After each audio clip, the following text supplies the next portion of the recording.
മനുഷ്യാവകാശങ്ങൾ എന്ന വിഷയത്തെക്കുറിച്ച് ഏതാനും കുറച്ച് സമയം ഞാൻ നിങ്ങളുമായി സംസാരിക്കാം.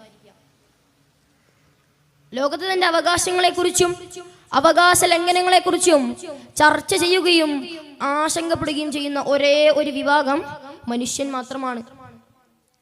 ഓരോ മനുഷ്യനും ഭൂമിയിലേക്ക് ജനിച്ചു വീഴുമ്പോൾ തന്നെ തന്റെ അടിസ്ഥാനപരമായ മനുഷ്യാവകാശങ്ങൾ, ഇത് മനുഷ്യനായി പിറക്കുന്നത് കൊണ്ട് തന്നെ മാനവികതയുടെ പേരിൽ അവന് ലഭിച്ചതാണ്. വിശുദ്ധ ഖുർആനിൽ നമുക്ക് കാണാം, വലഖദ് കറംനാ ബനി ആദം, തീർച്ചയായും മനുഷ്യവംശത്തെ നാം ആദരിച്ചിരിക്കുന്നു. ജാതി മതവർഗ ദേശ ഭാഷാ ഭേദമന്യേ എല്ലാ മനുഷ്യരും ഈ ആയത്തിന്റെ പരിധിയിൽ വരുന്നുണ്ട്.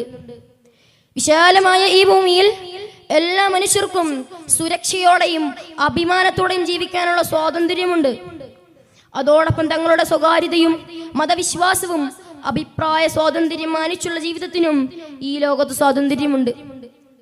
എന്നാൽ കൊലയും കൊള്ളിവെപ്പും നടത്തി സമൂഹത്തിലെ മനുഷ്യർക്ക് ജീവിക്കാനുള്ള അവകാശത്തെ ഹനിക്കുന്നവരോട് വിശുദ്ധ ഖുർആൻ പറയുന്നത് നമുക്ക് ഇങ്ങനെ വായിക്കാം, വലാ തഖ്തുലൂ നഫ്സല്ലത്തി ഹറമല്ലാഹു ഇല്ലാ ബിൽ ഹഖ്.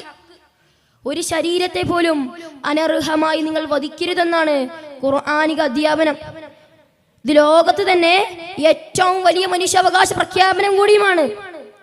അതോടൊപ്പം വസ്ത്രം, വീട്, ഭക്ഷണം, വിദ്യാഭ്യാസം തുടങ്ങി അടിസ്ഥാന സമാധാനപരമായ ജീവിതവും മനുഷ്യാവകാശങ്ങളിൽ ഉൾക്കൊള്ളുന്നതാണ്.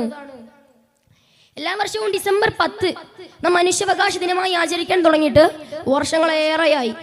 എന്നാൽ വർഗീയതയും വംശീയതയും അസമത്വവും പൗരത്വ നിഷേധം തുടങ്ങി ഒട്ടനവധി പ്രശ്നങ്ങൾ നമ്മുടെ മനുഷ്യാവകാശത്തിന്റെ മേൽ കരിനിഴൽ പടർത്തുകയും സമൂഹത്തിൽ മനുഷ്യനെ തലയുയർത്തി നടക്കാനുള്ള അവകാശത്തെ കവർന്നെടുക്കുകയുമാണ് ചെയ്യുന്നത്.